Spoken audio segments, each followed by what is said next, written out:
Buenas noches, vida nueva. Hoy me he puesto una chaqueta.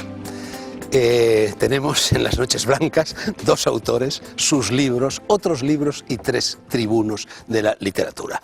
Los autores son Rodrigo Muñoz Avia y Enrique González Duro. Sus libros, el libro de Rodrigo Muñoz Avia es esta novela recién publicada por Alfaguara, Psiquiatras, psicólogos y otros enfermos.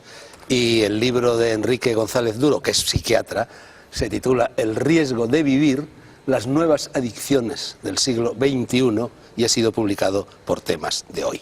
Nuestros tribunos de la literatura en esta ocasión son Mónica Caballé, filósofa, Isabel Salama, psicóloga, y Santiago de Mora, que es presencia habitual en este programa. Constituyen, por así decir, el coro de esta comedia dramática, que no tragedia. Rodrigo, tenemos tres enfermos en esta mesa, ¿no? El psiquiatra Enrique González Duro y las psicoterapeutas, aunque sé que Mónica Caballé se va a revelar ante este calificativo, pues Mónica e Isabel Salama, ¿no? Pues sí, tres o más, porque yo dentro de enfermos englobaría a todos. Todos estamos incluidos en ello, yo creo. No quiero ser especialmente crítico ni poner muchos dedos en la llaga al respecto, ¿no? Vamos, no puedo negar que el título encierra una cierta crítica, pero bueno, ya profundizaremos en ello, ¿no? Yo creo que la crítica va más al fondo y a ciertos hábitos sociales que nos llevan a necesitar quizá demasiado de estos especialistas, ¿no? Por llamarlos así. Bueno, Rodrigo, ante todo tengo que decirte, tengo que exclamar, por fin una buena novela. Y además de buena, divertidísima. Me he desternillado de risa literalmente mientras la leía. Y bueno, siempre se ha dicho que es mucho más difícil en literatura hacer reír que hacer llorar. ¿Tú eres una persona así en la vida cotidiana o únicamente eres así cuando te pones a escribir? Pues soy especialmente así cuando me pongo a escribir. Hay amigos que me comentan, pero hombre, con lo tímido que eres, ¿cómo luego tienes esa capacidad para el humor, ¿no? Tanto cuando escribes literatura como en algún guión de cine que he escrito, ¿no? Pero bueno, a mí el humor es un registro que me entusiasma, que desde luego procuro cultivarlo en la vida cotidiana. Y es algo que ha salido. Tampoco es que yo me propusiera exactamente escribir una novela de humor, ¿no? Yo más bien partía de la idea de escribir una novela sobre este mundo de la psiquiatría y de la psicología y de todo lo que estas personas podían hacerle a una persona en principio que estaba sana. Y el humor surge sobre todo porque me he sentido muy cómodo con el protagonista, con el personaje, que es la voz que nos va contando la historia en todo momento, ¿no? Me he sentido muy cómodo y ha resultado pues que tenía una mirada muy irónica sobre las cosas. Bueno, el personaje, ya que tú lo sacas, se llama Rodrigo, como tú. Tú has nacido en el 67, me parece. Exactamente. Y tu personaje ha nacido en el 65. Entonces, bueno, la sospecha de autobiografismo incumbe inevitablemente sobre ti. Además, creo que has vivido toda tu vida en una urbanización muy parecida a la que describes en tu novela, ¿no? Muy parecida, de hecho la misma, con el mismo nombre, aunque luego yo pues la construya en el marco de la ficción y incluya cosas distintas, ¿no? Sí, la verdad es que, por ejemplo, llamarle Rodrigo al personaje es algo que tampoco sé bien muy bien por qué ocurre. Es un guiño que probablemente me permitía sentirme más cercano a él. Y bueno, yo lo que digo muchas veces es que es autobiográfica solo hasta decir, vamos, no, realmente no es autobiográfica. Lo que pasa es que yo sí que me identifico mucho en cierta manera de ser del personaje y sin duda proyecto muchas cosas en él, ¿no? Y lo que es curioso que a veces me ocurre es que más que parecerse el personaje a mí, lo que me ha empezado a ocurrir es que yo me estoy pareciendo al personaje en muchas cosas, ¿no? Y bueno, al respecto es curiosa la anécdota de que cuando llevé a registrar la novela al registro de propiedad intelectual, pues no sé qué delirio me ocurrió que en la portada puse el nombre del personaje. Y puse psiquiatra, psicólogo y otros enfermos, firma Rodrigo Montalvo Letelier, que es el nombre del personaje. Y bueno, tuve una movida en el registro, me escribieron una carta, tiene usted que demostrar que esta novela es suya, porque yo en los impresos había puesto mi nombre, pero en la portada de la novela aparecía otro nombre. Rodrigo, perdona, ¿tú has inscrito tu novela en el registro de la propiedad intelectual? Sí. Yo jamás he inscrito ningún libro mío en el registro de la propiedad intelectual. ¿Tú los inscribes? ¿Tú los inscribes? ¿Tú los inscribes? No. ¿Y por qué has hecho eso? ¿Hacemos Porque mal somos tontos las personas nosotros, no él. Él hace muy bien, Rodrigo. Yo lo he hecho siempre y procuro hacerlo antes de publicar. En algún caso se me ha pasado y lo he hecho después de ¿Pero publicar. eso para qué sirve? Bueno, pues supongo que sirve para evitar posibles copias, plagios. Bueno, y si yo voy ahora al registro e inscribo, por ejemplo, Don Quijote de la Mancha mi nombre, ¿qué pasa? lo admiten. En ese caso Porque no no creo lo que sé, Cervantes lo inscribiera. Pero vamos, y encima ya si lo reconoces en público que no has escrito en ninguno de tus libros, corres peligro, yo creo. En cualquier caso, no he escrito El Quijote. Bueno, sigamos con tu novela, Rodrigo. ¿Tú te has visto alguna vez, seguimos con lo del autobiografismo, ¿te has visto alguna vez envuelto en este mundo de psicólogos, psiquiatras, terapeutas, chamanes, curanderos? La verdad es que tengo que confesar que no. O sea, igual quedaría mejor, sería un ejercicio de escritor más correcto haberlo conocido en mis propias carnes, ¿no? No, yo no me he sometido a terapia de ningún tipo parecido, ¿no? Pero sí lo he vivido muy de cerca, he tenido ocasión de acompañar a gente, a familiares, y he hecho bonitas tournées por las consultas de Madrid. Bueno, yo en ningún momento he dicho que tú hayas escrito una novela de amor. De humor, perdona. He dicho que has escrito una novela muy graciosa, desternillante, pero tú eres muy joven y quizá no llegaste a conocer esa sección que había en La Codorniz, que se llamaba Tiemble después de haber reído, porque la verdad es que tu novela es terrorífica. Terrorífica por el mundo que describe, por esa vaciedad de la urbanización, por esa vaciedad del mundo contemporáneo, que es un poco también el tema de Enrique González Duro, por, en fin, la civilización del consumo, por el mundo de la familia, por todas estas cosas, ¿no? Sí, yo creo que sí, que ya te digo que realmente no era mi intención centrarlo todo en el humor. Yo creo que sí, que hay una denuncia de fondo de cierto estado de las cosas en la sociedad actual y sobre todo en cierta clase social muy acomodada, como la que se refleja en el libro, que teniéndolo todo, pues se encuentra que a lo mejor está muy vacía por dentro, ¿no? Y al final la denuncia va a cierta psicologización, que digo yo, que no sé si la palabra pues, es muy correcta, pero psicologización de la sociedad, ¿no? Creo que hoy en día tendemos a mirarnos demasiado dentro. Parece que hemos puesto una lente de aumento encima de nuestras cabezas y estamos permanentemente obsesionados con lo que nos ocurre dentro y parece que hay un estado policial alrededor de nuestra mente. Queremos encontrar enfermedades todo el día hurgando y claro, cuando hurgas tanto acabas encontrando algo y es lo que le pasa al pobre protagonista de la novela. Tú hablas no en la novela, sino en esta entrevista que salió en El País hace poco, hablas de que vivimos en un verdadero estado policíaco de las emociones. Sí, es cierto, es que estamos... Nos vigilan estrechamente, vamos, sí. todos estos señores. Y nosotros... pero estos señores, yo no les echaría la culpa a ellos, yo creo que somos nosotros que tendemos a mirarnos demasiado dentro y a depender demasiado de ellos, ¿no? Y bueno, pues es así, habría que investigar por qué ocurre, ¿no? Pero yo creo que en cierto modo... Yo creo que es un síntoma también de que vivimos muy de espaldas a la realidad, a una realidad en un sentido fáctico, físico, pura... Hoy en día vivimos en nuestras casas, en nuestros trabajos, una pseudo-realidad que nos llega a través de terminales, del teléfono, de internet, del móvil, de la televisión, y que al final nos volvemos muy hacia adentro y nos obsesionamos mucho con nuestro interior y estamos hurgando demasiado todo el rato. Pero tú dices que el truco de por qué todos estos señores nos seducen tanto y acudimos a ellos es porque nos permiten hablar de nosotros mismos durante una hora, aparentemente con atención por su parte. Sí, debo reconocer que es una idea que le robo a mi madre, que siempre lo ha dicho, pero es cierto. Y bueno, y es una forma de terapia estupenda, ¿no? Está bien destapar la olla de presión que todos tenemos dentro, ¿no? Pero que es verdad que en la sociedad de hoy no es fácil hablar de nosotros mismos y encima que nos escuchen. Y pues mira, si lo conseguimos que nos escuchen, pues cualquiera está dispuesto a pagar lo que haya que pagar, ¿no? En una consulta con... Acabas de hablar de tu madre y bueno, tú en la entrevista del País dices que has tenido la suerte de ser hijo, bueno, de dos artistas, tu madre es Amalia Avia y tu padre es Lucio Muñoz. Y dices que gracias a ellos te has dado cuenta de que es posible vivir haciendo aquello que a uno le gusta. Pero al mismo tiempo, claro, la descripción que haces de la familia, el personaje del libro, no tú, es terrorífica, ¿no? Porque aparentemente todo funciona muy bien en esa familia y en realidad es un campo lleno de minas, ¿no? Sí, sí. ¿No se han dolido un poco en banderillas tus padres? Porque claro, los padres tendemos siempre, cuando los hijos hablan de estas cosas, a sentirnos identificados. Está hablando de mí, ¿no? Sí, bueno, mi padre ya había muerto cuando yo escribí esta novela, pero es que realmente no se parecen en nada y es tan opuesto que es difícil que se identifiquen con ellos, ¿no? Yo es más lo que he podido En este caso, el retrato de esta familia que sale en la novela es más lo que he podido observar en la urbanización en la que he vivido y ambientes que he conocido que el de mi propia familia, que no se parecía. Bueno, pero el padre concretamente, el padre de esta familia que aparece en la novela es el personaje más simpático, más positivo, con esta maravillosa libertad de juicio y de expresión del juicio que solo confiere la ancianidad, ¿no? Exacto, es un hombre que está de vuelta de todo y que, vamos, no le importa nada la opinión de los demás, hace lo que le viene en gana y se lo pasa bomba, se lo pasa bomba. Y es, de hecho, el único que realmente acaba entendiendo al protagonista, al hijo, y acaba sabiéndole ayudar. Rodrigo, en la novela hablas de mí. Sí.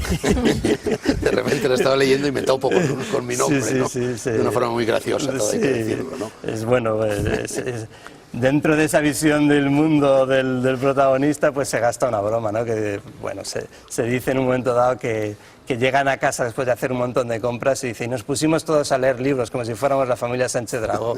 Y dice, bueno, en realidad es una broma, nos pusimos todos a ver la tele. Te advierto que en mi familia hay de todo, ¿eh? Los hay lectores y los hay no lectores. Pero bueno, pero un poquito antes de esta broma sobre mi persona, dices algo también terrorífico. Y es que vuelve Rodrigo y su familia de comprar pues en unos grandes almacenes, en un centro comercial creo que es, y depositan las bolsas de las cosas que han comprado en el suelo y dicen que ese día las miran y las abren, pero que normalmente las bolsas se pueden quedar incluso ahí meses sin que nadie vea lo que hay dentro. Entonces tú estás denunciando algo de lo que también habla Enrique González Duro, con el que hablaremos después en su libro, que es esta cosa compulsiva de consumir para nada, de comprar aquello que no necesitas, ¿no? Y yo creo que eso es una de las causas de la profunda insatisfacción del hombre contemporáneo, ¿no? No, desde luego, es un consumismo compulsivo. Parece que necesitamos rellenar nuestra vida de objetos permanentemente.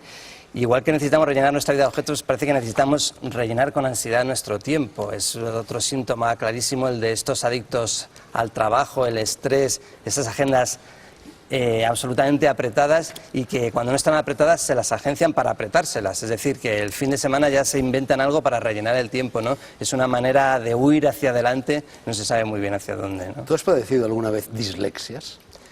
No, dislexia como tal, no. Las pobres equivocaciones que padece el protagonista de la novela, que yo creo que nos ocurren a todos, me ocurren con mucha frecuencia. Hombre, tanto ¿no? como al de... Tanto como a él, no. Porque en tu novela el recurso literario, humorístico de la dislexia es constante y va más, es un crescendo, ¿no? Sí, va más. Y es bueno, también pretende ser una suerte de metáfora de cómo ese relato que nos acompaña a todos en nuestra vida, el relato que nos está dando sentido a todo lo que nos ocurre, pues a él se le empieza a desordenar y tiene esos desórdenes lingüísticos, ¿no? Tan exagerados a veces. Bueno, las primeras líneas de tu novela dicen: hola, me llamo Rodrigo Montalvo Letelier.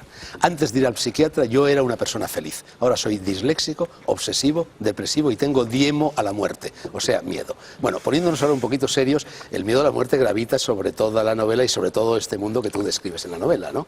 Y hay bastantes alusiones luego en el curso de la novela acerca de eso y acerca de cuando te dicen que tienes que buscar el sentido de la existencia, mal asunto. Y es cuando ya empiezas a caer en picado y cuando empiezan a preguntarte, ¿estás bien? Porque antes se preguntaba a la gente, ¿qué tal estás? Pero claro, cuando ya te preguntan, ¿estás bien? Te están marcando una... Sí, sí. En fin, y, lo de cuídate, y lo de cuídate, que es un neologismo. Sí, lo peor de todo es cuando uno se lo pregunta a sí mismo, ¿no? Estoy bien, y se lo pregunta en demasía, pues ahí es cuando puede haber un síntoma de algo, ¿no? Pero el pobre hombre, el protagonista, Rodrigo, es un hombre ingenuo, sencillo, y él no se había planteado estas cosas. O sea, se las había planteado, había sabido resolverlas fácilmente, pero ha ido cayendo en manos de malos, hay que decirlo, malos psicólogos y malos psiquiatras que... pues parece que han ido inculcando enfermedades en su interior. Bueno, aquí tú no dices malos psiquiatras, malos no, aquí psicólogos, no lo digo. enfermos, dices psiquiatras, psicólogos, y sin embargo nunca hablas, o por lo menos si hablas a mí, en fin, no me he dado cuenta de los psicoanalistas. No, y de hecho tengo un psiquiatra argentino que estuve tentado de llevarlo para un psicoanalista. Porque los psicoanalistas son casi peores, ¿no? Sí, pues igual por desconocimiento mío, igual porque no me faltaba un conocimiento más cercano de eso para poderlo reflejar. Bueno, a propósito de esto del miedo a la muerte, en un determinado momento Fusilli, ese psiquiatra argentino precisamente, dice: podemos hablar de muchas cosas, pero en realidad solo hablamos de una, la muerte. La muerte está presente en cada instante de nuestra vida, siempre, como la única certeza a la que nos podemos agarrar.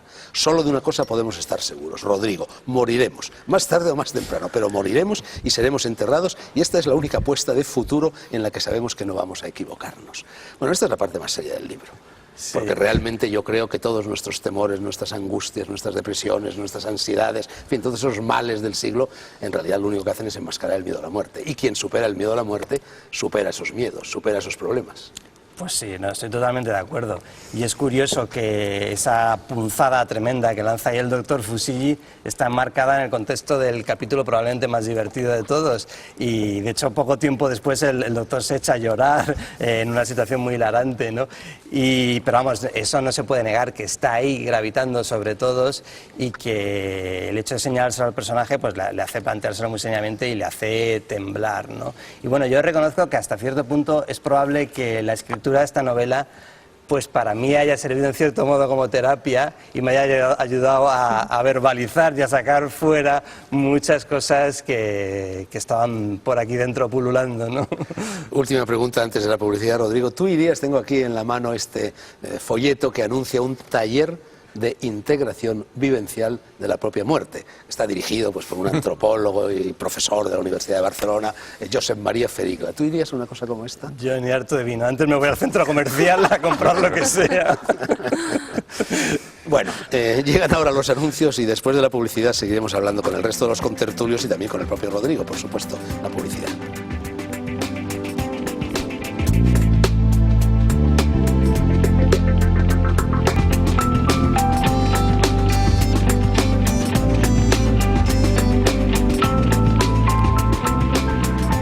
Seguimos en Las Noches Blancas y seguimos hablando con Rodrigo Muñoz Avia, autor de esta novela, uno de los mejores libros que he leído en los últimos tiempos, se lo aconsejo vivamente, Psiquiatras, psicólogos y otros enfermos, publicado por Alfaguara. Con Enrique González Duro, allá en el extremo, autor de El riesgo de vivir, las nuevas adicciones del siglo XXI, publicado por Temas de Hoy, y con la filósofa Mónica Caballé, la psicóloga Isabel Salama y Santiago de Mora y Figueroa. Enrique, vamos ahora contigo. Ante todo, una pregunta sobre esas dislexias que son tan importantes en el libro, en la novela que tú has leído de Rodrigo. Yo te pregunto en primer lugar, ¿son tan significativas todas, o por lo menos casi todas, como parece que lo son en la novela de Rodrigo? No.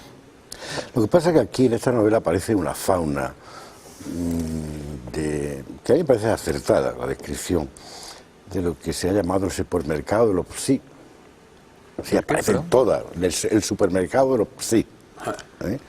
Que aparece, bueno, pues que son gente, yo he notado, ávida de captación de clientes, van buscando clientes, como sea. Es decir, invitan a los clientes al restaurante. Esto es los que trabajamos en el sector público, esto no sabemos de eso, porque no solamente no tenemos que buscar clientes, sino que nos sobran, nos rebasan absolutamente. Es otra perspectiva. Pero entiendo que es muy acertado esa avidez que hay, y efectivamente tiene que inducir a la gente al sentirse mal, porque si no, no hay tratamiento. Lo curioso de la novela es que jamás empieza un tratamiento. Todos son diagnósticos, son consejos morales, todos son... Y además, gente que habla muchísimo. Yo entiendo que un psiquiatra lo tiene que escuchar, fundamentalmente, y lo aconsejo. No le escuchan en ningún momento de la novela. Y entonces determinan, diagnostican, aconsejan, pero no hace nadie, ninguna terapia realmente. Ninguna terapia. Un sermón, un discurso. Sí. Y hay esa avidez de captar clientes en donde se ponen al mismo nivel psicólogos, psiquiatras, curanderos. Psicoanalistas no, ya lo hemos dicho. Psicoanalistas no, solo psicólogos y psiquiatras. Bueno, el argentino tiene un aire psicoanalista, pero cuando habla ya no es un psicoanalista, evidentemente. Psicoanalista no diría esas cosas. Bueno, pero por ejemplo, una de las acusaciones que formula Rodrigo en la novela es la de que los psicólogos y los psiquiatras están locos como una cabra, es la gente más loca que hay en el mundo y contagian a su enfermo. En fin, hay párrafos, aquí tengo uno delante, no lo voy a leer, muy explícito sobre esta teoría, ¿no? Yo sí sostengo que los psiquiatras están la mayoría locos. Siempre también, por supuesto. Pero diferenciaría. El que no está loco es un burócrata con bata blanca que está detrás de una mesa. Ahora, hay una diferencia entre el psiquiatra loco, que lo sabe, entonces utiliza su propia locura para entender a la otra persona y para ayudarle. Y el psiquiatra loco que no lo sabe, ese es sumamente peligroso. Volviendo con brevedad a lo de las dislexias, ¿no? Bueno, ya sabes que Freud hablaba de los lapsus lingue como actos fallidos que manifestaban la famosa psicopatología de la vida cotidiana. Todo eso es ya papel mojado, porque muchas de las cosas que decía Freud pues ya no tienen mucha validez, pero hay otras que sí. ¿Qué opinas tú de eso? Bueno, hay alguna, del acto fallido, la dislexia como expresión de un acto parafasias, que es lo que él llama, que se parecen mucho a actos fallidos. Algunos son actos fallidos puros. Yo creo que actos fallidos son muy divertidos. Son muy divertidos porque es como el individuo que se desnuda sin darse cuenta. De pronto dice algo que no esperaba decir, que no quería decir, y aparecen ahí en la novela diversos actos fallidos. Sí. Y los resaltas además, en el momento en que van a aparecer. Entonces, sintomáticamente, las parafasias o este tipo de iglesias realmente tienen poca entidad. Lo que pasa es que estos psiquiatras y psicólogos ávidos de las hay congénitas y las hay adquiridas. Bueno, yo creo que las dislexías típicas son una cosa infantil que se va corrigiendo y que en la mayor parte de la gente, de los chicos lo corrigen, bien con ayuda de un logopeda, etcétera, lo van corrigiendo. Bueno, Enrique, tú hablas en tu libro El riesgo de vivir de las nuevas adicciones, de las nuevas y de las antiguas, porque también hablas del alcoholismo y de la droga, que son adicciones de toda la vida, ¿no? Ya, lo que pasa es que yo hablo del alcoholismo como modelo para la nueva conceptualización de las adicciones actuales. Tengo que decir, y para no perder un poco el tono humorístico, que yo este libro lo escribí porque me encontré una institución, una cosa que se llamaba Sexólicos Anónimos. Sí, hablas de ellos, sí. Bueno, me llamó absolutamente sorpresa, porque es gente que se presenta así y que forman grupos de autoayuda y que cogen el modelo de Alcohólicos Anónimos, de Sexólicos Anónimos. A mí esto me llama la atención. Yo afortunadamente todavía no he llegado a la consulta mía alguien que me diga yo soy sexólico anónimo. Porque es que, como dicen los alcohólicos, yo soy alcohólico anónimo. Porque ahí te quedas ya, ¿qué haces después? Oiga, no, si te cuenten esos problemas ya veremos lo que es. Eso es para el final, que usted sea. Pero hay también workaholic, ¿no? Adictos al trabajo. Al trabajo, entonces me encontré que no solamente hay sexólicos anónimos, sino que también hay comedores compulsivos anónimos, compradores compulsivos anónimos, y bueno, toda una gama de patologías que se han autojudicado ellos mismos. Es decir, esto no es una conceptualización psiquiátrica. De manera que, entonces, a mí yo he aprovechado la oportunidad para replantear un poco qué pasa. Si resulta que todo es potencialmente adictivo.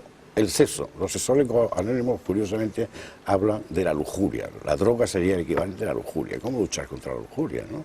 Que se lleva adentro. Si comer es peligroso, si hacer deporte es peligroso, si trabajar es peligroso, si meterse en internet también es peligroso. Demonios, vivir es arriesgado, es decir, cómo se puede decir todo en la vida, en la sociedad contemporánea es absolutamente arriesgado. Porque claro, cuando te encuentras estas personas que te dicen eso, toda sexualidad es adictiva, potencialmente adictiva, excepto aquella que se da en el seno de la pareja. Se ha progresado un poquito, no en el matrimonio canónico, sino de la pareja. Pues dicen, hombre, a mí esto me suena ya viejo. Bueno, siempre se había dicho viejo, que ese asunto no tiene enmienda, Enrique. Bueno, la tesis central de tu libro es que vivimos en la sociedad del riesgo y que los miedos que genera el hecho de estar inmersos en esa sociedad son las causas de estas nuevas adicciones. Yo no sé si eso tiene que ver, es decir, reafirma o contradice la teoría de Rodrigo de que detrás de todas estas cosas está el miedo a la muerte. Bueno, la sociedad del riesgo y el miedo a la muerte son dos cosas que al mismo tiempo convergen. Que efectivamente divergen, la sociedad actual está construida negando la existencia no de la muerte, sino del dolor, de la enfermedad. De ahí que sea la paradoja. Es decir, una sociedad donde nos induce a la felicidad, donde estamos compelidos a ser felices continuamente, cuando surge la enfermedad, el dolor y la muerte, es algo que no... Bueno, pero tapar la muerte puede ser una manifestación precisamente de que le tenemos mucho miedo y no queremos ni oír hablar en pintura de ella. Sino el viejo también, no queremos ser viejo. El viejo también da y produce rechazo. Es decir, todos debemos ser jóvenes, guapos, etcétera, etcétera, y felices. Lo malo es que la enfermedad existe, la muerte existe, el dolor existe, la frustración existe. ¿Y entonces qué hacemos? Bueno, pues entonces dedicarnos a este tipo de historias que tú escribes en mi libro, con el riesgo tremendo que dice, cuidado, no te pase que te conviertas en un adicto. Un adicto además que es curioso, ellos se definen como adictos impotentes ante la adicción, lo cual es tremendo. Es decir, oiga, no es que esté usted enfermo, es que además yo soy enfermo y consciente de que soy impotente para superar esto. Con lo cual tengo que ponerme en manos de Dios, si pertenezco a un grupo de autoayuda, y esto es literal, o en manos de un psicólogo experto, que me va a hacer un programa de vida lo que debo hacer. Esto, desde mi punto de vista, es lo contrario de la ayuda terapéutica que debe hacerse. Enrique, no se debe programar nunca la vida de nadie. Claro. No somos dioses, ni lo hemos sido, ¿no? Y debemos ayudar a que la gente resuelva sus propios problemas. Claro. Y desbrozar un poco el terreno, y nada más y nada menos. Enrique, a mí me llama la atención, en fin, me ha llamado la atención leyendo tu libro, que muchas de las adicciones que señalas tienen una especie de contraadicción. Por ejemplo, lo del sexo. Muy bien, llega la adicción al sexo, pero también llega lo contrario. Hablas de ello, el regreso del puritanismo, de la castidad después de la revolución sexual de los 60 y los 70, incluso la condena de la masturbación. Por ejemplo, hablas de la adicción a la comida. Bueno, la adicción a la comida genera la bulimia, entre otras cosas, pero también genera lo contrario, ¿no? La anorexia, el querer ser como una modelo de alta costura y todo este tipo de cosas. El culto al cuerpo, la vigorexia, es decir, hay como adicción y contradicción, anverso y reverso en todas estas males que porque no es decir, el que pueda ver el libro no es una descripción, es una especie de cuestionamiento de esta nueva concepción extraña. Que hay gente que sufre con la sexualidad, con la comida. Y la comida es fácil, porque por una parte tenemos el modelo de la delgadez, de la esbeltez, y por otra parte tenemos la inducción publicitaria a comer, como sea, a comer en el cine, a comer en la calle, a comer en todas partes. Bueno, ¿y cómo cuadramos el círculo? ¿Cómo comer, disfrutar con la comida y mantener la línea? Pero yo me inclino porque hay que mantener la línea, es mucho más sano. Entonces yo creo que habría que eludir esa comida bazofia. Adictiva. Bueno, la última parte de tu libro está dedicada a lo que llamas adicción virtual. Los riesgos de la red, todas estas cosas, pero me ha llamado la atención, Enrique, que no mencionas, o por lo menos si lo mencionas, yo no me he dado cuenta, se me ha pasado por alto, la adicción a los teléfonos móviles, que en estos momentos es una de las más visibles, ¿no? Sobre todo entre los jóvenes y entre los niños. Hombre, no, yo no creo que el móvil tenga hoy por hoy. Yo he visto un caso solamente de alguien que llegó a la consulta diciendo que muy angustiado porque tenía casi un síndrome de abstinencia, porque le habían robado un móvil. Entonces, no solamente uno, sino había comprado otro y el segundo también se lo habían robado. Y el tercero también, con lo cual ya su vida estaba construida. Era un hombre solo, que vivía solo. Y entonces toda su vida estaba en la comunicación con su familia, con su familia constantemente, ¿no? Bueno, pues ¿cómo se resolvió? Comprándose otro móvil, claro. Mira que yo creo que lo del móvil, desde mi punto de vista, es difícilmente adictivo. Ahora, lo que sí realmente hay que tener en cuenta es que está imponiendo la banalización de la comunicación. Sí. Es decir, es la banalización total de la comunicación. Es decir, hay que comunicarse de una manera tan banal, tan poco comprometida, tan lejana, tan distante. Y otra cosa, el riesgo de vivir, de que esto supla a la comunicación tete a tete, es decir, cara a cara. El encapullamiento, ¿no? Y esto es verdad. El aislamiento, ¿no? Llama al móvil, quedamos, pero ¿cuándo quedamos? No, luego te llamo, pero hombre, quedemos de una vez, porque resulta que no quedamos nunca. Bueno, supongo, y es un tema posible de conversación que, en fin, lanzo también a los demás miembros de esta mesa, que has oído hablar de esta cosa terrorífica que está sucediendo en Japón, por la cual los jóvenes, ha habido ya más de 50 casos en los 3 o 4 últimos meses, los jóvenes quedan citados por internet para suicidarse.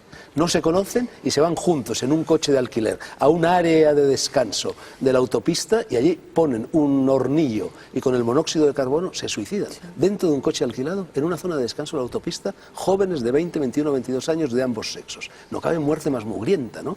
Es terrible. No, lo que pasa es que eso responde a una tradición japonesa. Es decir, hay un escritor, que ahora mismo no me acuerdo cómo se llama, Oshima, en la zona apología también había grupos donde cultivaban esto. Es decir, yo creo que el suicidio tiene un valor cultural. Un momento, una cosa es la tradición del seppuku, del harakiri, que es una cosa llena de nobleza, tiene una dimensión religiosa, metafísica. En las culturas orientales la energía está en lo que llaman hara, en el abdomen. Entonces, cuando una persona, un samurái o lo que sea, ha cumplido con su papel en el mundo, en la sociedad tal y cual, devuelve el alma al cosmos rajándose la barriga de esa manera. Esto no tiene nada que ver con ello, esto es sórdido, lo otro no es sórdido. Yo no lo acabo de entender, sinceramente. No te voy a dar una explicación porque no lo acabo de entender. Tendría que meterme un poco en la mentalidad japonesa y ver un poco por qué llega a esto. Aquí no se da ese fenómeno de gente que se regula para suicidarse. Porque yo creo que el suicidio quizás es un acto, por lo menos en la cultura occidental, es un acto individual, absolutamente individual. Claro, eso llama mucho la atención. Pero tú fíjate que de alguien que tiene derecho a decir yo me quito la vida porque no quiero seguir viviendo y punto. Pero yo he estado recientemente no te implica en Japón, a nadie más. Y otra de las cosas que llama la atención allí, y ya me callo y os cedo la palabra, es que entre los jóvenes ahora hay una especie de nostalgia de la guerra. Se aburren el estado del bienestar y entonces los jóvenes, los mensajes que se están cruzando por internet quieren una guerra para recuperar, no sé, el gusto por la existencia, por la vida pericolosa, por todas estas cosas. Sí, sí. Tú conoces bien a los japoneses, tú has estado mucho en Japón, tú puedes a lo mejor intuir mejor, porque yo veo francamente el tema de los suicidios colectivos de los chicos japoneses me pasa como y la nostalgia de la guerra en un país que ha tenido dos bombas atómicas. No sé, es algo morboso, colectivo, a lo mejor una especie de moda en la que se apuntan, no saben hasta qué punto van a llegar a ello y luego llegan. La forma de morir dicen que es una muerte dulce, es decir, que no es una muerte muy patética y tal en la que pero se sufre, gente ¿no? que no ha vivido, prácticamente. Pero tan jóvenes, no. Gente que no ha vivido y por tanto podría. Su vida está a falta de una enorme experiencia. Pero quizás se matan por eso, porque para no vivir, cree que ya no van a poder vivir claro. nunca, que la o vida eso no que les contiene una vida. un grupo, entonces algo tan fuerte que les una a un grupo de alguna manera les cree. Sí. Se ha dado casos de amantes que se han suicidado, ¿no? Pero así en grupo colectivo, esto es novedoso. Es curioso, esto que has dicho, Enrique, hay una frase de Jung que yo utilizo muy a menudo que dice: la vida no vivida es una enfermedad de la que se puede morir. Y en cierto modo es lo que están haciendo estos adolescentes y jóvenes japoneses, ¿no? Al no haber vivido la vida, mueren de falta de vida. Claro. Y la tendencia del adolescente a vivir todo en términos de todo y además o nada. una manera de conjurar el miedo a la muerte de que hablábamos antes. De retarlo. Es decir, y ahí ahora yo, volviendo un poco a Jung, yo soy más cercano a Freud que a Jung, entonces Freud dijo otra frase: la única manera de quitar el miedo a la muerte, que va implícito en la naturaleza humana, es vivir. Vivamos plenamente. Y ese es el mejor antídoto contra el miedo a la muerte. Señora filósofa, Mónica Caballé, a ver qué opinas de esto que acaba de decir lecturas. Enrique, porque al fin y al cabo en esa cultura pagana, antigua, en la que tú te mueves, se aprendía a morir.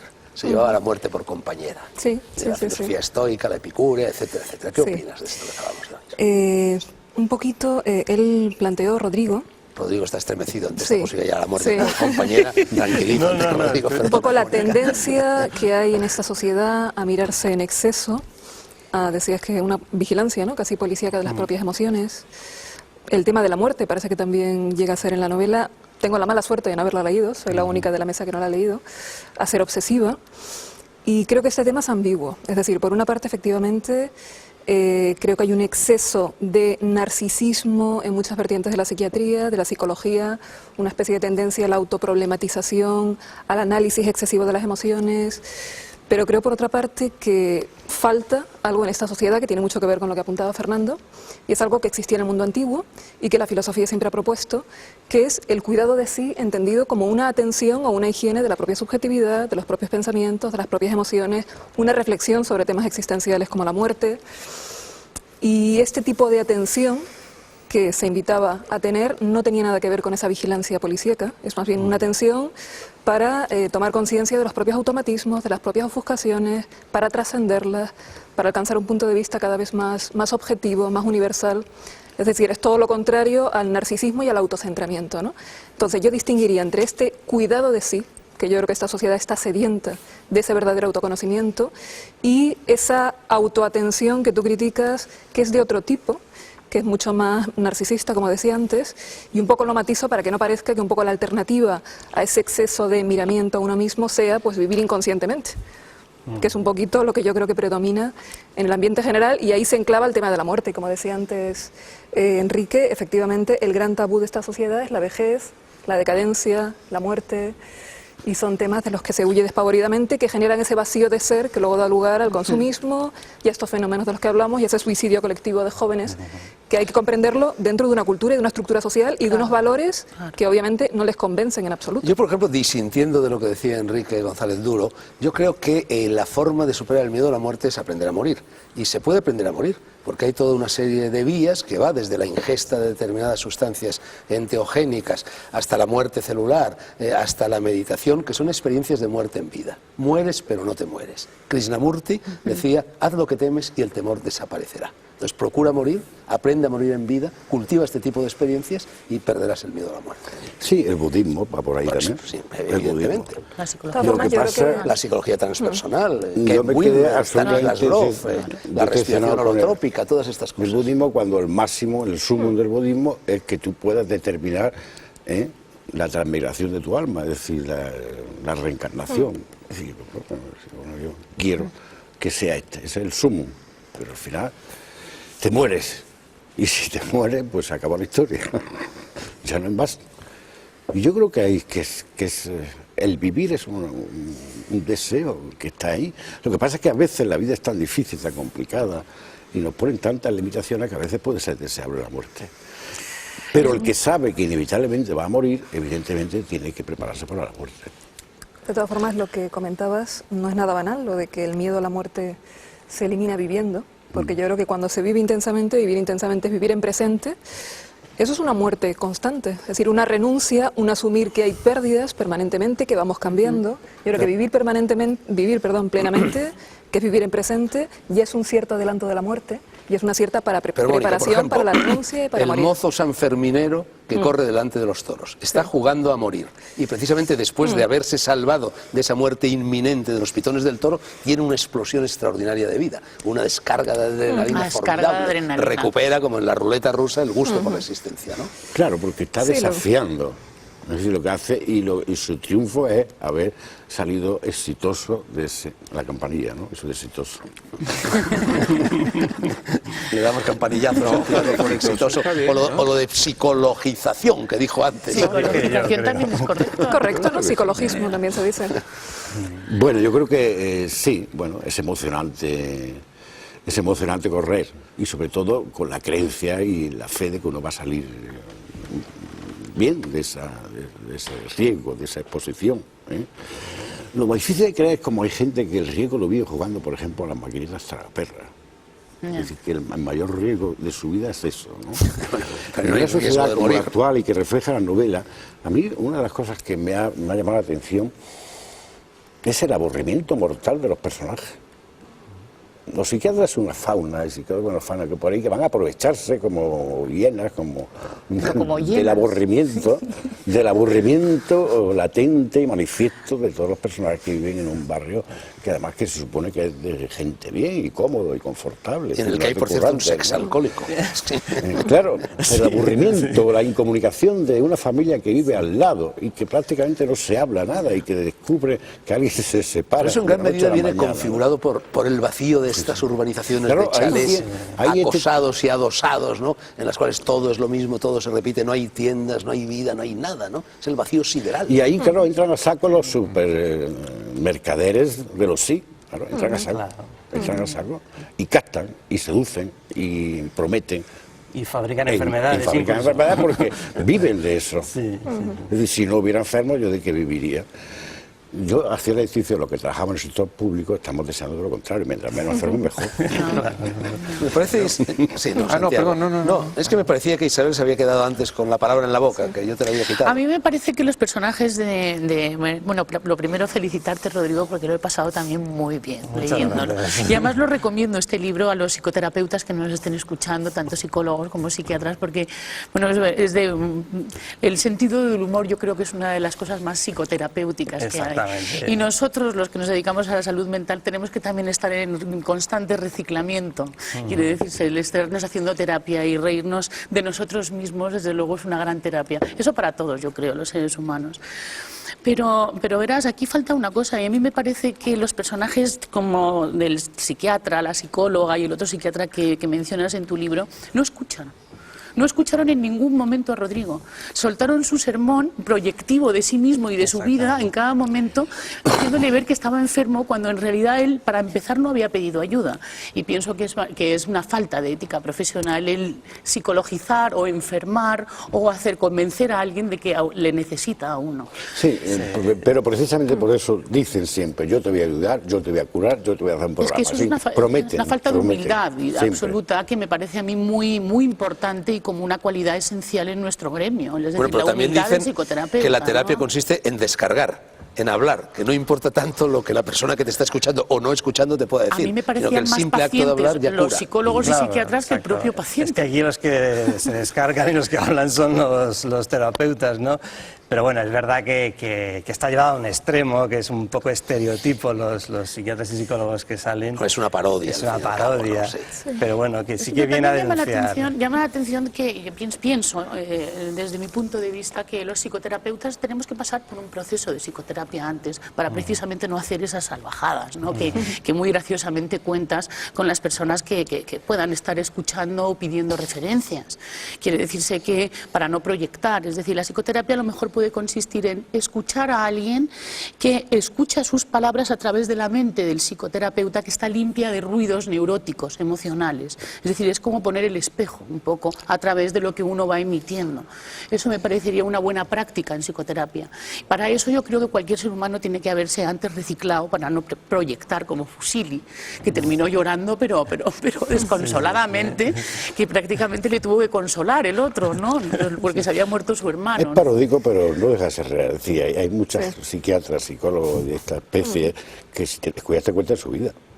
Y justamente la gente no va para que le cuenten la vida de él, va a contar su propia vida. Claro. Santiago, querías decir algo. No, sí, es que es muy cierto lo que dice Enrique. Vamos, no, yo me imagino que es muy cierto, aunque yo no he frecuentado a los psicólogos, ni psiquiatras, ni psicoanalistas, pero he notado que en general en todos los oficios médicos, las especialidades médicas, pero las otras también, la tendencia es a no escuchar.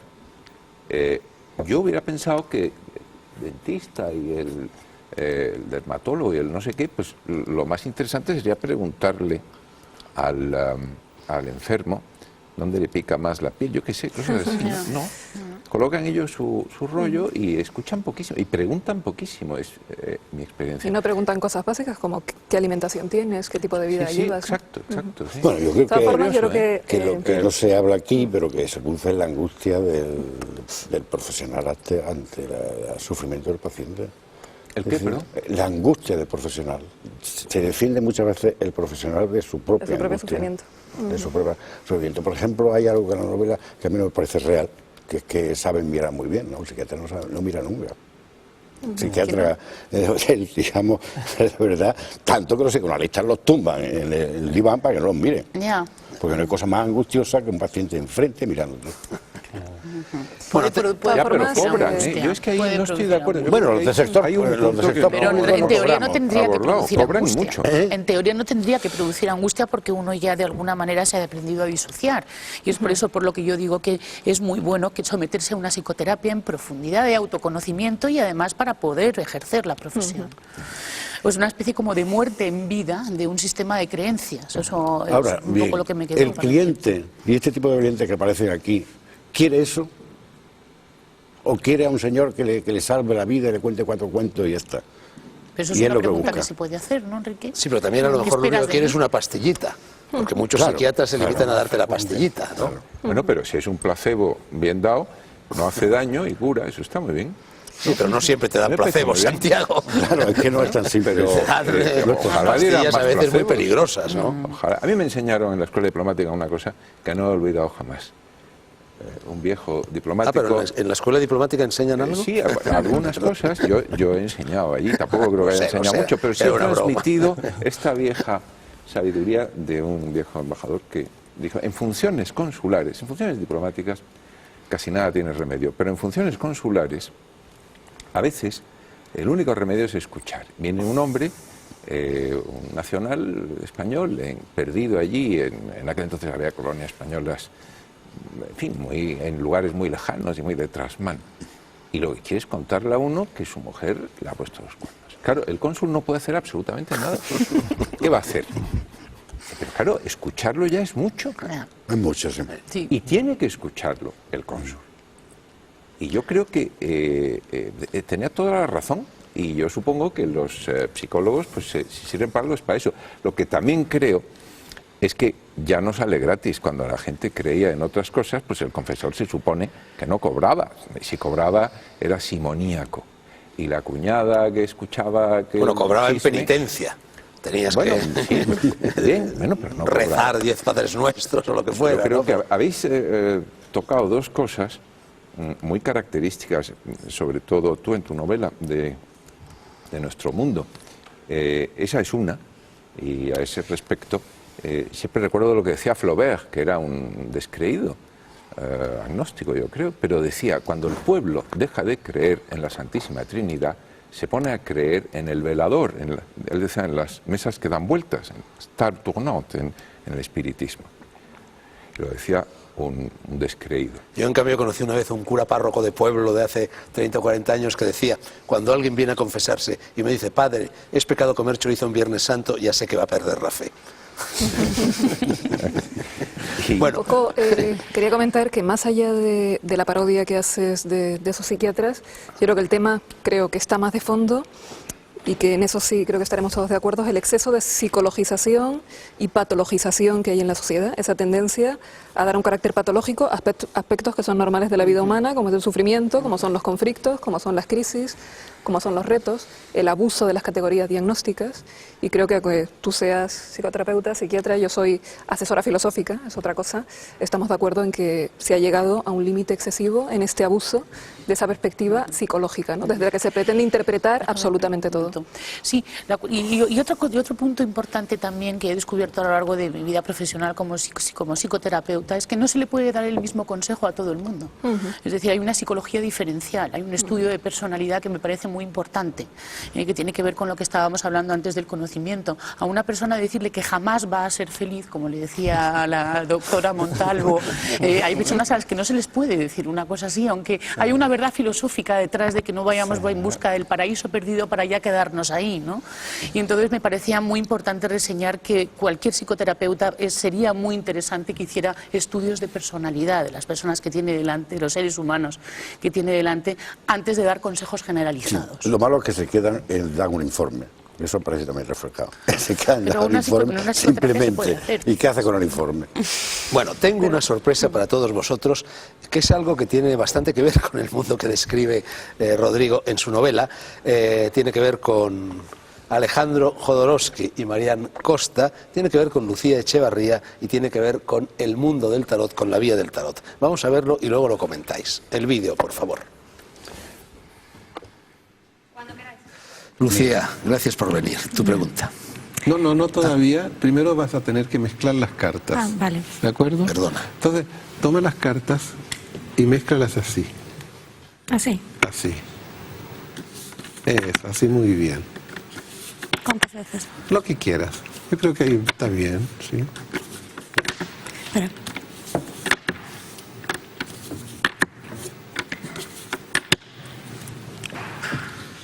Ponla aquí, abre para que puedas elegir.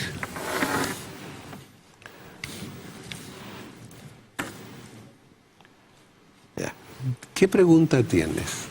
¿Qué relaciones debo mantener a partir de ahora con la emperatriz y con sus hijos? ¿Qué relación debe haber con la emperatriz? Bueno, es una pregunta misteriosa. Tienes derecho. Voy a aceptar que la emperatriz y sus hijos no la vamos a aclarar. Estás en la televisión, Vale. es algo privado tuyo. Y vamos a ver qué relaciones debo tener con la emperatriz y con ¿O sus qué hijos. tipo de trato? O ¿Qué cómo- tipo de trato? ¿Cómo Ahora, debo empezar a 3 mantenerme? cartas. 1, 2 y 3. Sin dar vuelta. 1, 2 y 3. Mira, la carta que tú tienes debajo es la estrella. No es porque seamos magos, porque la vemos cuando la mezclas, ¿no? Entonces, la estrella es una persona que tiene su sitio, tiene una rodilla en su sitio, sacraliza un sitio, es su sitio, no es al lado del sitio No hay otra persona central. Ella es central y ella reparte lo que recibe a unos y a otros, no elige. Tiene una actitud de no elección. Perfecto. Deja que las cosas circulen sin intervenir, respetando. Y en plena confianza de que el sitio que has elegido es tuyo. ¿Ella? ¿Lo ha elegido ella o yo? Tú has elegido. Esta soy yo. Esta eres tú. eres tú. Vale, perfecto. Estás en tu sitio. Es la base de ese tarot que te vamos a leer. Vale, perfecto. Y entonces es la base, su sitio, y no hay agresión, sino que es dar tranquilamente y darse el sitio que nos corresponde. Y después la estrella está virtiendo fluidos en el agua. Entonces, su elección es mejorar o endulcecer las cosas. Endulzar, perdón, o las puede envenenar, si quiere. Vale. Está todo en tus manos. Y si la pones al revés, tienes un pedido que no cesa, pedido infinito que nunca cesará. Entonces hay que tener cuidado también del pedido, que el pedido cese. La justicia, la rueda de fortuna. Es maravilloso llegar a la justicia porque hablaste de la emperatriz y de sus hijos, es una madre. Aquí está. Y la emperatriz. Ay, no lo puedo creer. Milagro. Milagro, milagro, milagro. Entonces, Dios mío. la rueda de la fortuna es una situación que está quieta, completa, donde hay algo que baja aquí, que es la señora, la emperatriz baja a su sitio, y la emperatriz sube a su sitio. Es decir, hay un bajar y un subir. Las cosas están ahora en la mitad. Es un proceso que se está gestando. Entonces hay que entregarse al proceso para que las cosas tomen el sitio que les corresponde. La que tú llamas la emperatriz, en realidad es la justicia, no es la emperatriz, ¿no? Es un arquetipo maternal. Esa va a su realidad, dejarla que vaya a su realidad. Y tú eres la emperatriz, la creadora, la que crea. La emperatriz crea, es la adolescente que crea. Esa sube, va de subida, ¿no? Entonces hay que dejar que el movimiento de la vida se cumpla. O sea, que no debo intervenir. No intervengas. Vale. Esto es todo. Eso es todo. Ahora, si quieres, darme otra pregunta, porque esta ya te la respondimos. Tienes tiempo. Antes, si me lo permitís, mientras le echabas las cartas, estaba yo leyendo en la Vía del Tarot, que me imagino que tú no conoces todavía, Lucía, detrás de cada capítulo dedicado a cada arcano mayor hay un fragmentillo que dice, ¿y si el loco hablara? ¿Y si el arcano sin nombre hablara? Y estaba buscando, ¿y si la emperatriz hablara? Te voy a leer cómo empieza ese parrafillo. Adjudícalotelo a ti. Soy la creatividad sin finalidad precisa. Estallo en infinidad de formas. Soy yo, después del invierno, quien tiñe de verde toda la tierra. Soy yo quien llena el cielo de pájaros, los océanos de peces. Cuando digo crear, hablo de transformar. Soy yo quien hace que se abra la semilla y brote el germen. Si empiezo a engendrar niños, puedo dar a luz una humanidad entera. Si se trata de dar fruto, produzco todos los frutos de la naturaleza. Mi mente no se queda atrás. Una palabra, un grito y alumbro un mundo. Lucía, vosotros no lo sabíais, acaba de ser madre hace poco tiempo y acaba de ganar el Premio Planeta este año, en el 2004, con una novela que está precisamente dedicada a la maternidad. Mira, fíjate tú, mira. Y en la que habla de vosotros, por cierto, habla de Jodorowsky. Mira, Y hay mira. también una escena en la que te echan el tarot o echan el tarot a la protagonista. Bueno, está pasando esto. Ahora, ¿qué dices tú, Marian, de esta lectura? Yo digo que si sumas esas cartas, te encuentras con un 21. Y es raro porque yo no conocía de tu éxito, pero en el fondo el 21 es el mundo, es la realización total. ¿Ves tú? Ahí estaba. Entonces, el mejor apoyo que tienes es tomar tu sitio en tu realización. Yo no sabía que eras tan realizada, pero en el fondo tu tarot habla de esto. Estás en una situación en que puedes bailar en tu sitio feliz. No envenenar la situación con dudas. Vale. Tengo otra pregunta. Ya, usamos con las cartas que nos quedan, a ver. Vale. Nunca lo he hecho, pero ya, dejemos estas cartas tan bonitas aquí. Vale. ¿Cuál es tu pregunta?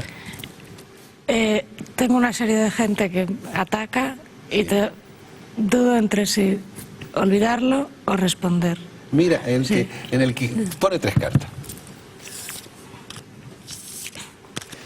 O sea, no sé si es mejor. Dragó va a conocer ese pedazo que va Sancho Panza con Don Quijote y dice, y los perros ladran, dice Sancho Panza, creo, dice, no te preocupes, dice, cuando todo el mundo habla bien de ti es que estás muerto. Cuando todo el mundo habla mal es que se equivocan, pero si unos ladran y otros te alaban es que estás vivo y vas avanzando. Hay un proverbio que dice ladran, luego cabalgamos. Es un proverbio de origen árabe. Entonces, vamos a ver, porque siempre, mira, yo fui a estudiar con los mapuches en Chile, que son las magas chilenas, y cualquier muerte es producto de los celos. La única muerte normal es cuando te matan peleando. Y el resto es la envidia de los otros. El mundo está lleno de envidias. Tener un premio es despertar la envidia. Tener un éxito es despertarla. Ese es el ser humano como está. Entonces, es una transformación. Estás viviendo una transformación. Es el otro lado de la emperatriz, una gran transformación. Pero estás teniendo éxito y estás acompañada, ¿no es cierto? Sí, sí. Cuando se muere un hijo, yo leí una frase que decía que me consoló mucho, decía, no pienses en los años que no lo vas a ver, piensa en los años que lo tuviste y fuiste feliz. Entonces, hay dos sacerdotes rezando, y uno está contento y el otro no. Y uno le dice, ¿por qué yo siempre estoy descontento? Y el otro le dice, es que tú rezas para pedir, yo solo rezo para dar gracias. Entonces estás en un periodo donde puedes tener gracias, ¿no? No te ocupes de pedir. Sé sabia. O sea, no contestes. Sí. Tienes la lámpara, tienes lo que tienes en tus manos. Sé feliz, construye lo nuevo. ¿Para qué responder? El ermita nos dice también que cada uno esencialmente es solo. Entonces, cuando entras en tu soledad interior, que evidentemente es desde donde escribes, supongo, ahí ya no hay la agitación del mundo. Y ahí sabes lo que tienes que hacer. No te preocupes, no te dice la Iglesia, no te preocupes. Después de ver esto, yo me voy a mi casa encantada. No te preocupes, tienes un ángel guardián, una parte del inconsciente que te está ayudando a aprovechar, ¿no? Cuando llueve hay que sacar un vasito para beber el agua. Está lloviendo, pero bebamos el agua de la lluvia, ¿no? Lucía, Hakuna Matata. Pues ningún problema. Bueno, pues nada, pues, vaya con Dios. Mira, me encantada.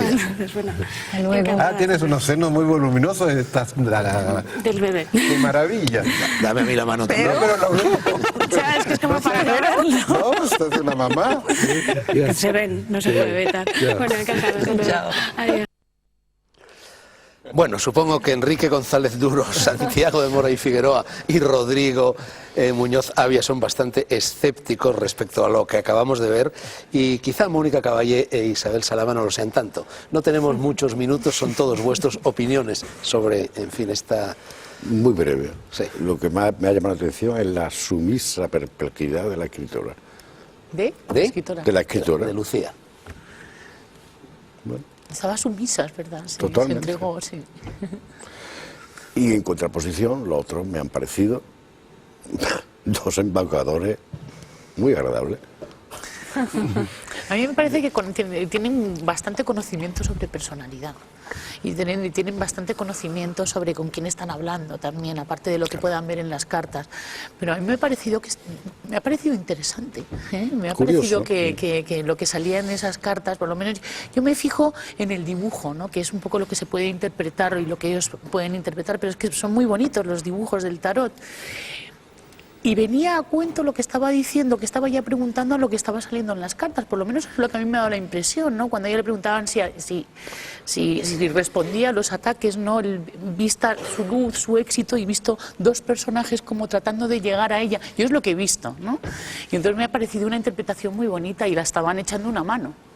Pero cuando más acertado ha sido en la última frase, ya fuera del tarot propiamente. Los senos, ¿no? Ha sido lo más certero y lo más científico y exacto. Yo me reconozco bastante impermeable a todo esto, pero con el máximo Hombre respeto. de poca fe. Con el máximo respeto, desde luego. Mónica Caballé. Yo tengo una posición ambigua, porque entiendo que han hecho una lectura muy respetuosa, muy sabia. Yo creo que depende en gran medida de la calidad humana de la persona que hace este tipo de cosas. Yo creo que eso se aplica a toda la psicoterapia. Sí. Yo, más que una rama de la psicoterapia, en lo que confío es en la madurez, en el trabajo que ha hecho sobre sí mismo el terapeuta y por lo tanto en su sabiduría, porque eso es lo que va a transmitir. Entiendo que es una lectura sabia, respetuosa.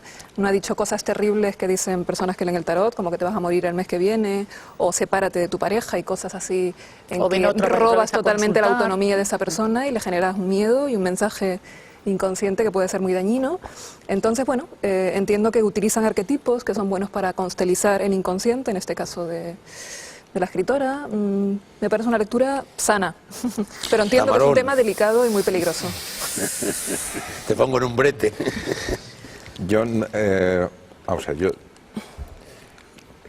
Ortega y Gasset decía que la gente cree que el escéptico es el que no cree en nada, y él decía, no, el escéptico es el que cree en todo y se niega a escoger. Yo más bien soy un escéptico de la segunda variedad, pero esto no, y por un motivo, porque esta especie de terapia, por llamarlo así, no sé, o chamanismo, que yo creo que puede funcionar, lo que me extraña es que pueda funcionar en la televisión o en público. Yo entiendo que esa sugestión hipnótica, la curación por la palabra, hay un libro de Laín Entralgo sobre eso, referido a la Grecia antigua. Yo creo que exige una relación más íntima, creo yo, pero vamos, no lo sé. Jodorowsky seguramente diría, en esto de las psicoterapias, si funciona, está bien, si no funciona, está mal. Y bueno, yo porque lo he visto, y lo he visto en repetidas ocasiones, el tarot de Jodorowsky con muchísima gente funciona. ¿Qué opinas tú de eso, Enrique? Hombre, porque hay una cosa que se llama la sugestión. Sí, la sugestión es operativa, incluso espectacular a veces. Lo que pasa es que es escasamente duradera, ¿no? La sugestión, dices. La sugestión. Sí, la sugestión. Y por eso yo creo que una persona como la que ha salido de ahí, con esa sumisión, pues propicia la sugestión. No, pero no es una persona precisamente sumisa, bueno, aquí, Lucía Echevarría, ¿no? me refiero en esta... Pero fíjate cómo se ha puesto, es que es verdad que a mí me llamó la atención. Una actitud de docilidad. Bueno, sí. Lo siento en el alma, os tengo que quitar a todos la palabra. Tamarón tenía que ocupar su tradicional rincón lingüístico, eres de la casa.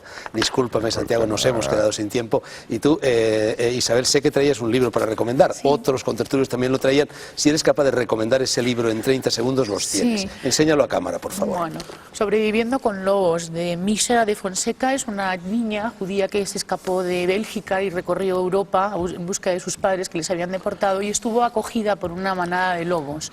Entonces me ha parecido muy interesante porque ella habla sobre introducir un poco la psicología del lobo, un poco en el respeto, en la comunicación, en el respeto a la jerarquía, en el grupo humano, en la comunicación simple y directa, y me ha parecido muy interesante porque, como bien sabes, Fernando, es un poco a lo que me dedico, a la psicoterapia asistida con animales. Es decir, lo que hago yo es el puente para la comunicación entre los seres humanos que vienen a mi consulta y los animales. Y me ha parecido un libro que me ha emocionado mucho y me parece además, bueno, pues muy propio, es muy actual. ¿Quién lo publica? Testimonio. Testimonio. Bueno, pues ya lo han oído ustedes. Yo les recuerdo que hemos hablado de El riesgo de vivir, temas de hoy, de Enrique González Duro, y de esta novela recién aparecida, Psiquiatras, psicólogos y otros enfermos, de Rodrigo Muñoz Avia, publicada por Alfaguara. Y también, a riesgo de incurrir en las críticas de los presentes, me permito aconsejar una vez más el libro del tarot de Alejandro Jodorowsky y Marián Costa Siruela. Ya saben ustedes que el próximo lunes volveremos a estar aquí. Estén ustedes también ahí, por favor. Buenas noches.